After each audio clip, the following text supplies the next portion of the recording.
یزید اور اس کے حامیوں کے متعلق ہر دور کے علماء حق نے اپنی اپنی رائے کا اظہار کیا ہے۔ علامہ جلال الدین سیوطی رحمۃ اللہ علیہ لکھتے ہیں کہ اللہ عز و جل حضرت سیدنا امام حسین رضی اللہ تعالی عنہ کے قاتلوں یزید اور ابن زیاد پر لعنت نازل کرے۔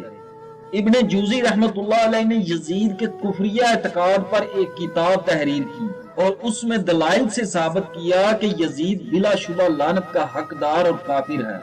علامہ ملا علی قاری لکھتے ہیں کہ یزید کے کفر کے متعلق یہی کہنا کافی ہے کہ وہ شراب کو حلال سمجھتا تھا، اور اسی وجہ سے حضرت امام احمد بن حنبل رحمۃ اللہ علیہ نے اس پر کفر کا فتویٰ لگایا ہے، جو کہ اس کے افعال کی وجہ سے اس پر صادق ہے۔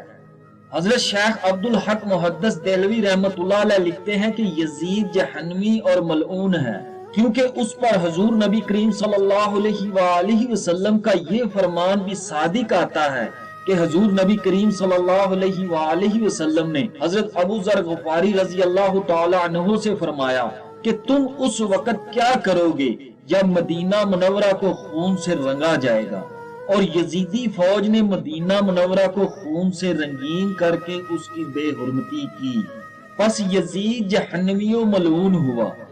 مجدد عالم حضرت مجدد الفسانی رحمۃ اللہ علیہ کا قول ہے کہ یزید بدبخت تھا اور اس کی بدبختی میں کسی قسم کا کوئی شبہ نہیں ہے۔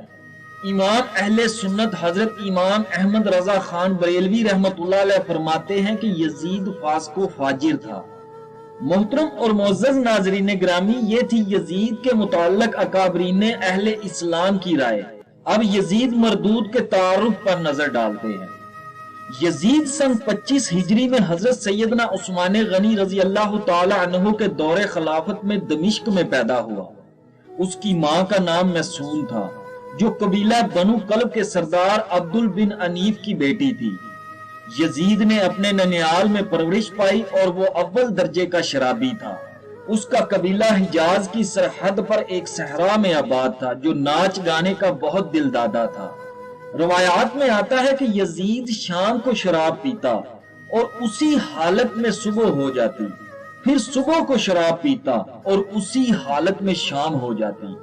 شکار کا شوقین تھا اور اسی وجہ سے اس کے پاس کافی تعداد میں شکاری کتے ہوتے تھے۔ یزید نماز نہیں پڑھتا تھا اور نہایت جابر و ظالم تھا۔ اس دور میں اس سے بڑا ظالم اور کوئی نہیں تھا۔ یزید نے حضرت سیدنا امام حسین رضی اللہ تعالی عنہ جیسی شخصیت کو شہید کروایا۔ یزید اتنا بڑا گستاخ تھا کہ اپنے استادوں سے بھی لڑ پڑتا تھا اور انہیں مرنے مارنے پر آ جاتا تھا۔ حضرت امیر معاویہ رضی اللہ تعالی عنہ نے اپنی زندگی میں ہی یزید کو ولی عہد بنا کر بیعت لے لی تھی۔ جن 5 لوگوں نے یزید کی بیعت نہیں کی تھی، ان میں حضرت سیدنا امام حسین رضی اللہ تعالی عنہ بھی شامل تھے۔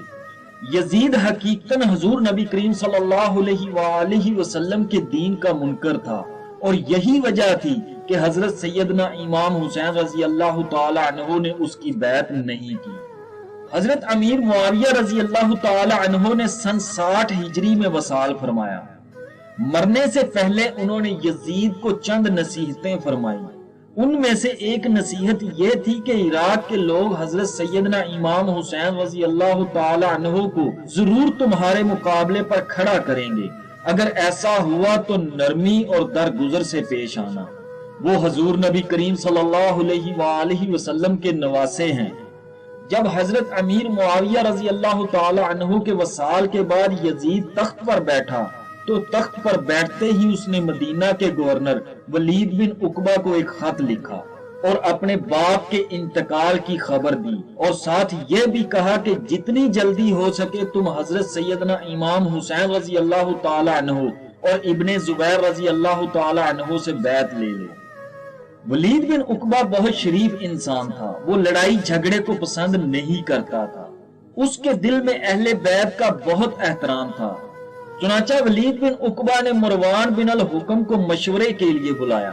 اگرچہ مروان بن الحکم بھی پرلے درجے کا بد نیت، بد زبان، بد کردار اور مکار تھا، مگر اس وقت ولید بن عقبہ کو ایسے بندے کی ضرورت تھی جو اسے کوئی مشورہ دے سکے۔